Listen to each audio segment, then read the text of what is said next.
Nous fêtons Sainte Thérèse de Lisieux aujourd'hui, la petite Thérèse. On a une statue bien humble, mais elle a une belle valeur puisqu'elle a été sauvée dans les bombardements de Caen en 1944, donc même si elle est toute abîmée, elle va rester comme ça, puisqu'elle a été trouvée à l'époque comme ça dans les décombres. La petite Thérèse. On la connaît beaucoup dans les milieux catholiques, on en parle beaucoup. Le Père Glenn nous en a parlé avec amour hier. Je sais à quel point il l'aime. Moi aussi, puisque j'ai été élevé dans une paroisse qui lui était dédiée. Donc, depuis tout petit, j'ai passé mon temps à servir la messe sous une grande fresque avec Thérèse qui nous jetait des roses. Elle l'a promis, avant de mourir, je passerai mon ciel à faire tomber des roses sur la terre. C'est toutes les grâces qu'elle nous donne. Et je peux vous garantir que oui, elle en donne des grâces. Malheureusement, les derniers temps, on en a parlé un petit peu avec nos frères, elle est un peu oubliée. On lui a souvent construit, avant la guerre, des très grandes églises.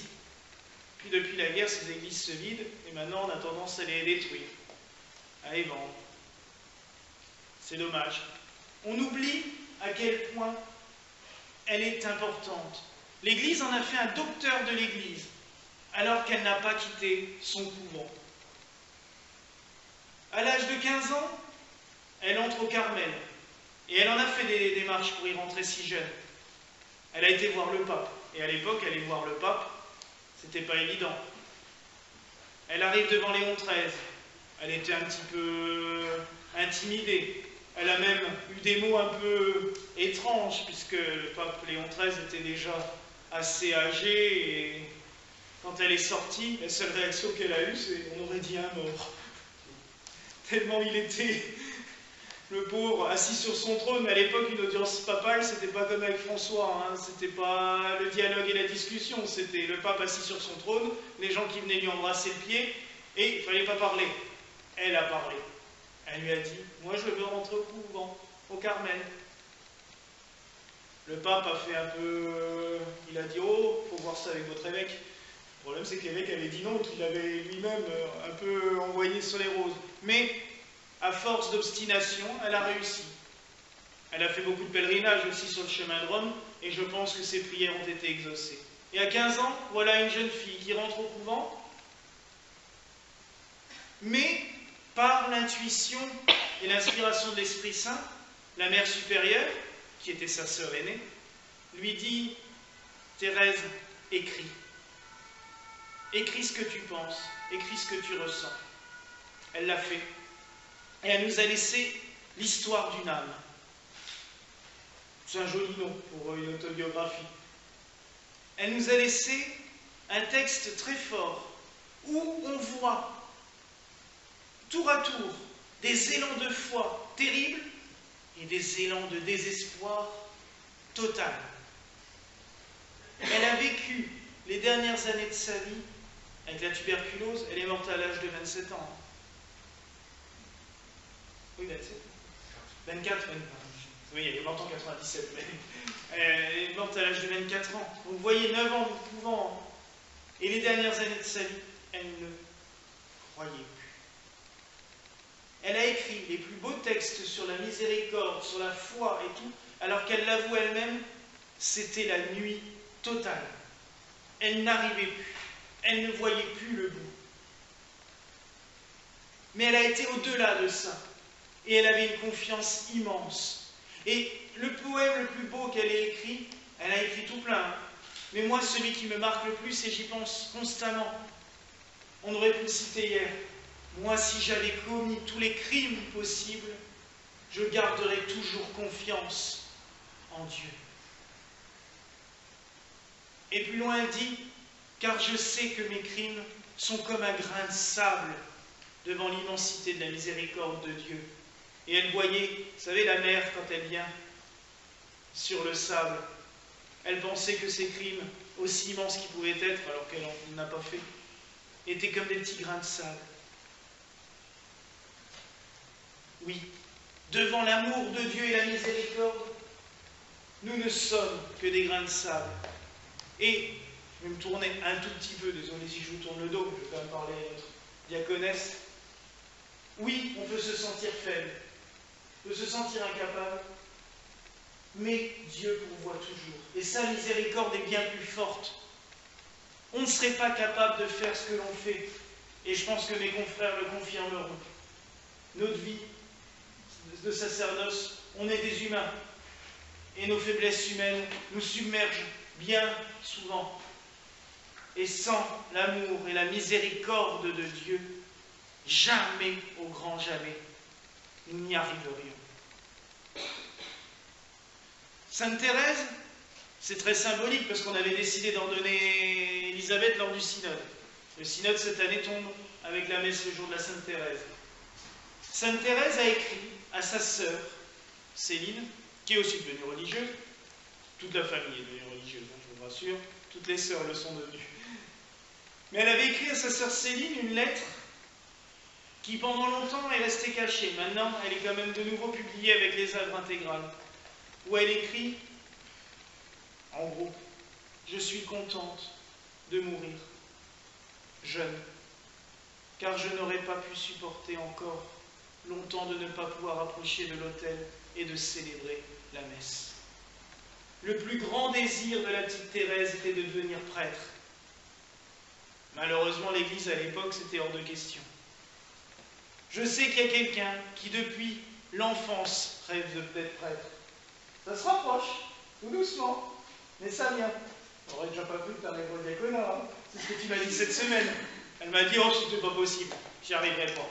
Bah si, on y est. Et il y a eu de l'évolution, il y a eu des combats. Ça, la santé aussi a fait que des fois, ça n'arrivait pas. Surtout le sous-diaconat a été compliqué. 9 mois d'hôpital pour préparer le sous-diaconat, ça avait fait fort quand même. Hein. Mais bon, malgré tout, on y arrive, tout doucement. Mais c'est bien la preuve que la miséricorde de Dieu agit. Parce que quand lui a décidé quelque chose, qu'on fasse ce que l'on veut, si c'est lui qui l'a décidé, on n'a plus qu'à obéir. Il nous conduit sur le chemin, il nous mène, et à nous de le suivre. Je vais vous dire juste un mot de ce qui va se passer aussi à la fin de la messe. Tout le clergé, on a pris une décision hier, en synode, on a discuté en chapitre, on a discuté tous ensemble, et notre thème était la miséricorde, justement. Et on a décidé que dans l'Union gallicane, on voulait que la miséricorde soit au centre de notre action. Vous le savez, notre Église est toujours ouverte à tout le monde. Chacun vient, comme il veut, comme il est. Certains viennent en semaine, pas pour la messe, mais juste pour trouver une parole, pour trouver un café chaud, un thé, mais pour avoir un lieu. Et en fait, c'est ce qu'on veut. Tous ensemble, c'est que notre Église, matérielle mais aussi spirituelle, soit un lieu où chacun trouve ce dont il a besoin. Qu'on soit pleinement dans la miséricorde. Nous allons donc faire un vœu, tous ensemble, de miséricorde. Nous allons promettre à Dieu d'être miséricordieux envers toute la création. C'est bien précisé dans notre vœu, pas juste envers les humains, envers toute la création. Si, plus tard, quelques-uns d'entre vous ont été marqués par ce texte, je vous en donnerai, vous pourrez le lire. Vous voulez aussi faire ce vœu en tant que fidèle, vous pourrez.